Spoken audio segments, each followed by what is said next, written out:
Autism Out Loud Countdown, Chapter 1. Chapter 1, which means we have 13 days left until the book goes on sale, or it's on sale until you actually get to hold the book. And it's Wednesday. So I've been so tired. My husband's been tired last night. He was like, I'm going to go ahead and lay down. It was 6 o'clock. I was like, Almanzo, be you sick? And he was like, yeah, I don't feel well. I said, well, if you're sick, then you go sleep in somebody else's room. You're not sleeping in here. This is not the sick room. It's only the sick room if I'm sick. He was like, well, I'm not sick. I'm just tired. I was like, well, then that's too bad. Get up. So evil. But I mean, you can't have it both ways. You can't be sick and not be sick. So what it is if you're tired, you have to pretend to be sick because that makes more sense, even though you're not actually sick. Hold on.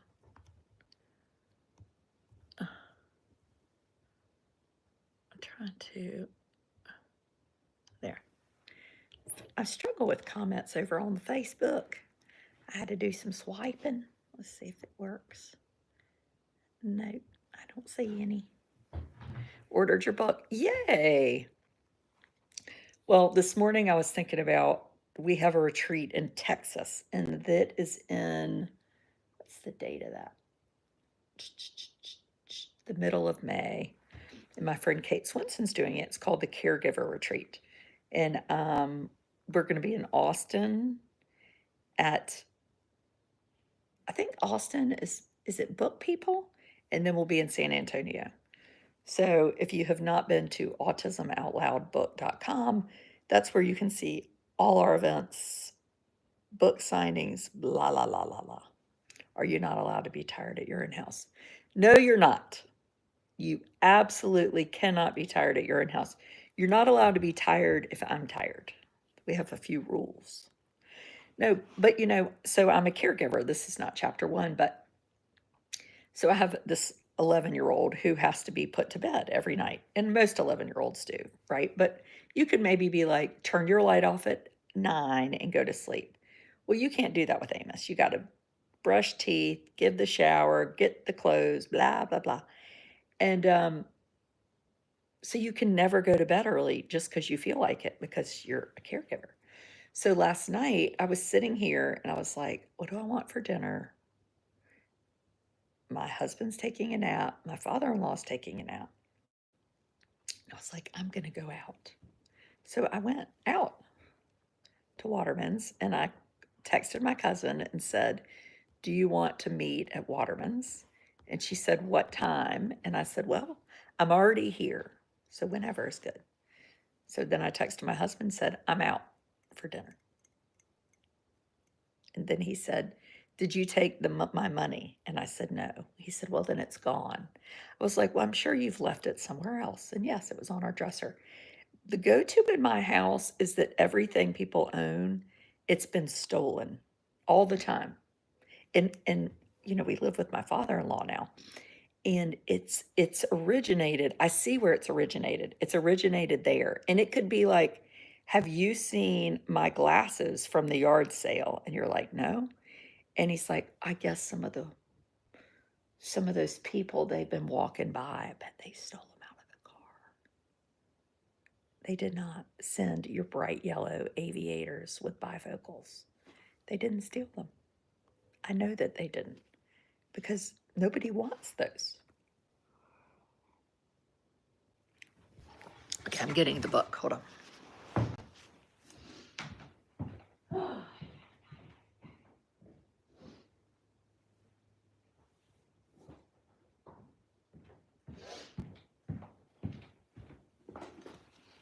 I actually have 2 books. This book, this is my father-in-law's book, and you cannot buy it.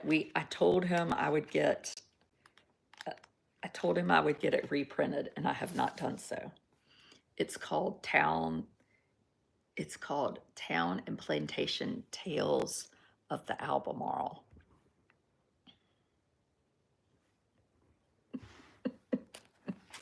And this is he calls this I've always used the word woof. But yesterday, my co authors were like, it's not woof. Woof is what a dog says when it barks. Woof, woof. It's wolf. Wolf.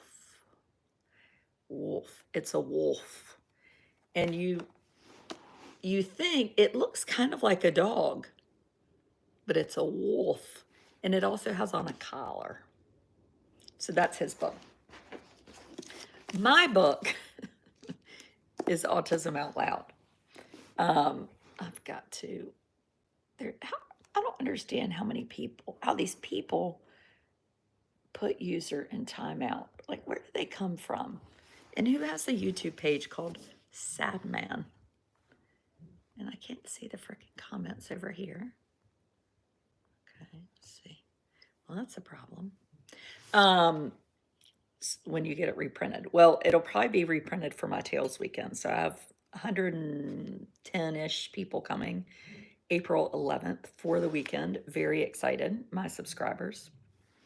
And that's my nurse coming. Okay, chapter 1. So yesterday I kind of went through what was the backstory of this book. And so every day I have 13 chapters to go through, and you're just going to get a teeny snippet so that you're like, I've got to order this book. I really want this book. It's an amazing book. And then at the end, you will have the book in your hands. I'm in here. So chapter 1 is really who we are. So you might follow Kate Swenson of Finding Cooper's Voice. You might follow Carrie Cariello of Carrie Cariello. And you might follow me, Adrienne Wood, of Tales of an Educated Debutante. You all right? Yeah. Yeah. It's cold out there. Nurse Gina just said she needed some oxygen. So we kind of introduce ourselves. We introduce where we're from. We talk about how this book came to be. And so it's funny. It says Kate wrote this. This chapter was the first thing that Carrie, Adrienne, and I wrote together. We had been doing weekly live videos together for quite some time, but this was the first written thing. None of us seemed to know where to start. During one of our weekly planning calls, Carrie was in her office in New Hampshire battling a cold. Adrienne was in North Carolina preparing for a trip to the water park, and I was on a 5.5-hour drive to northern Minnesota. Our conversation moved from marketing to process to outline. And she said that the two of us, she wanted to start with the sibling chapter, and we wanted to start with this chapter. But she said it was one chapter she didn't know how to write. And she said, in all honesty, I don't know who I am right now. So it's just a backstory. It's a backstory. Mine is, I kind of tell about where I grew up, how I grew up, my own personal background, husband, and then I said this is kind of interesting. I didn't know online relationships existed outside of dating apps until I met Kate Swenson and Carrie Cariello. I've lived in North Carolina the whole of my life and run in the same social circles since childhood. I didn't know anyone else in my small town who shared my struggles, and I was so very lonely. The tentacles of our online friendship have soothed my heart and given me hope. At the end of the day, we all long for authenticity and a place to be accepted. Real is not the life we'd envisioned for ourselves. It's never neat and tidy. Real is what is, our present reality, the life we end up with and call our own. A messy, joyful, crazed existence where we are wondering when we became the grown-ups. Welcome home. And then Carrie goes on to share her part.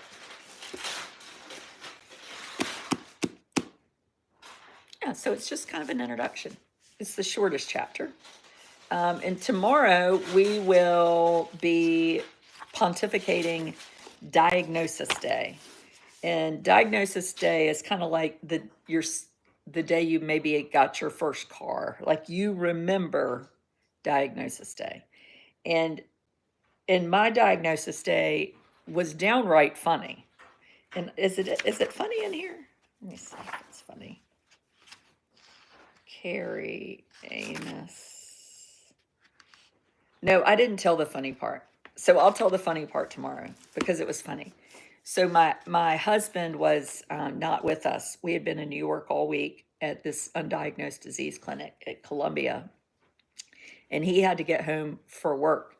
And I had the 4 kids with me, and I left the children in the big 3 in the waiting room, and we had an accident in the waiting room with one of the children. It was very traumatic and downright funny. Anyway, that's tomorrow. Subscribers, see you in a minute with Nurse Gina, who's over here getting herself ready for me.